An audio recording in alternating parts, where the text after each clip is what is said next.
It is a story of a woman whose perfectly imperfect life made her who and what she is today. It's the story of a woman who, in pursuit of her dreams and aspirations, made other people realize that if you think that your life is hard and you're giving up on that because you think your life is unfair, think again. Because when you think that way, you are being unfair to your own self. It's the story of a woman who made people realize that sometimes problems are not too big. We are too small because we cannot handle them. It is the story of a woman who with time realized that real happiness doesn't lie in success, money, fame. It lies within. Real happiness lies in gratitude. I believe in the power of words. Many people speak before they think. But I know the value of words. The words can make you, break you, they can heal your soul, they can damage you forever. So I always try to use the positive words in my life wherever I go. They call it adversity, I call it opportunity. They call it weakness, I call it strength. They call me disabled, I call myself differently abled. They see my disability, I see my ability.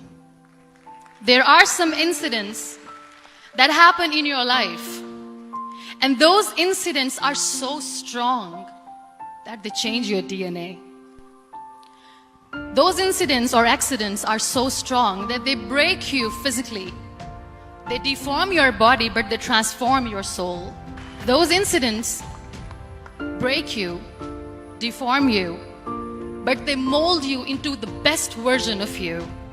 And the same thing happened to me. And I'm going to share what exactly happened to me.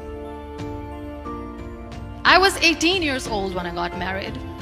I belonged to a very conservative family, a Baloch family, where good daughters never say no to their parents. My father wanted me to get married. And all I said was, if that makes you happy, I'll say yes. And of course, it was never a happy marriage. Just about after 2 years of getting married, about 9 years ago, I met a car accident. Somehow my husband fell asleep and the car fell in the ditch. He managed to jump out, saved himself. I'm happy for him.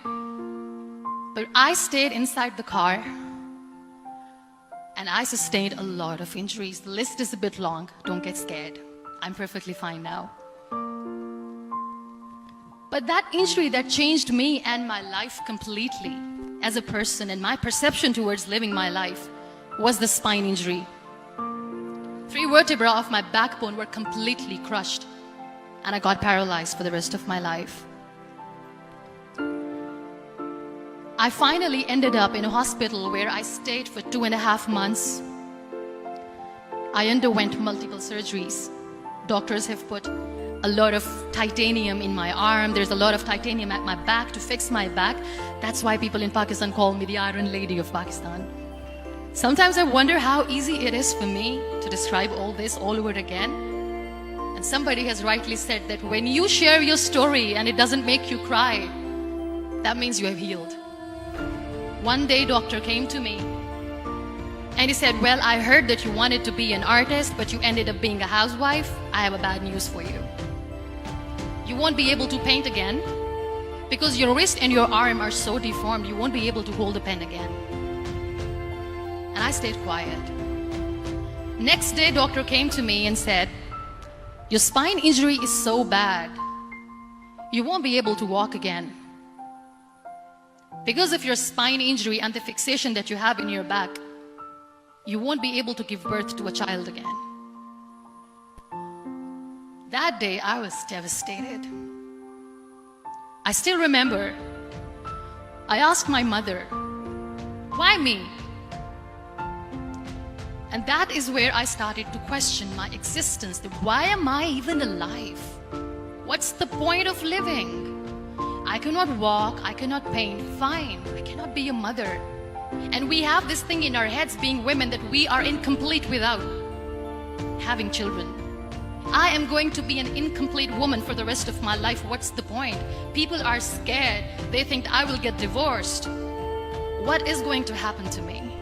Why me? Why am I alive? We all try to chase this tunnel. We all do this because we see light in the end of the tunnel, which keeps us going.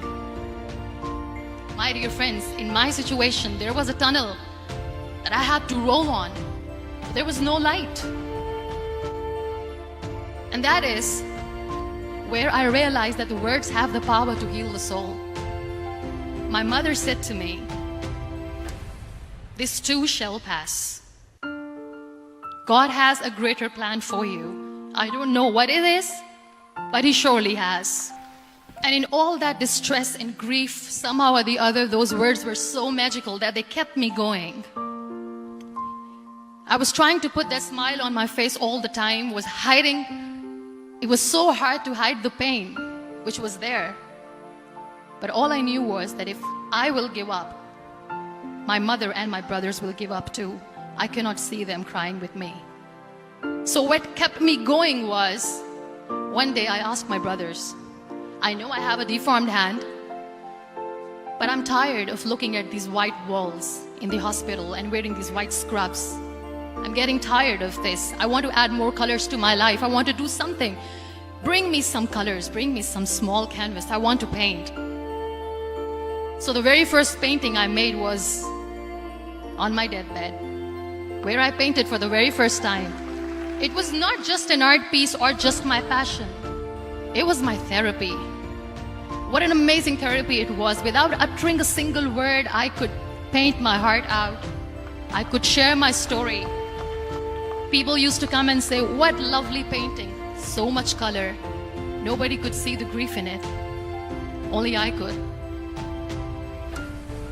That is the time where I realized that the day I'm going to sit, I'm going to share this pain with everyone to make them realize how blessed they are. And they don't even consider them lucky. There are always turning points in your life. You know what? We human beings have a problem. Out of many problems, there is one more. And this is self-created one. We always expect ease from life. We have this amazing fantasy about life. This is how things should work. This is my plan. It should go as per my plan. If that doesn't happen, we give up. So my dear friends, let me tell you one thing. I never wanted to be on the wheelchair. Never thought of being on the wheelchair. I was always aspiring to do bigger things, but had no idea that for that I have to pay the price to be where I am today. It's a very heavy price. This life is a test and a trial, and tests are trials are never supposed to be easy. So when you are expecting ease from life, and life gives you lemons, then you make the lemonade, and then do not blame life for that, because you were expecting ease from a trial. Trials make you a stronger, better person. Life is a trial, and with time you realize that. Always remember one thing. On the road to success, there is always we, not me.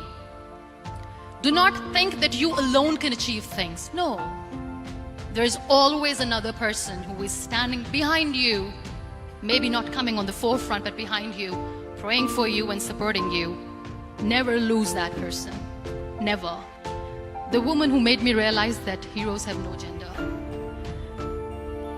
The woman who believed in me even when I was completely at the verge of despair, where everybody left, she was there. And every time I looked at her, without saying anything, she used to look at me and said, "This too shall pass. God has a bigger plan. And one day you will say that, oh my God, that is why God has chosen me." She never cried in front of me. She has always said that there will be haters, there will be naysayers, there will be disbelievers, and then there will be you proving them wrong. My mother, whatever I am today, I'm nothing without her. So when you accept yourself the way you are, the world recognizes you. It all starts from within.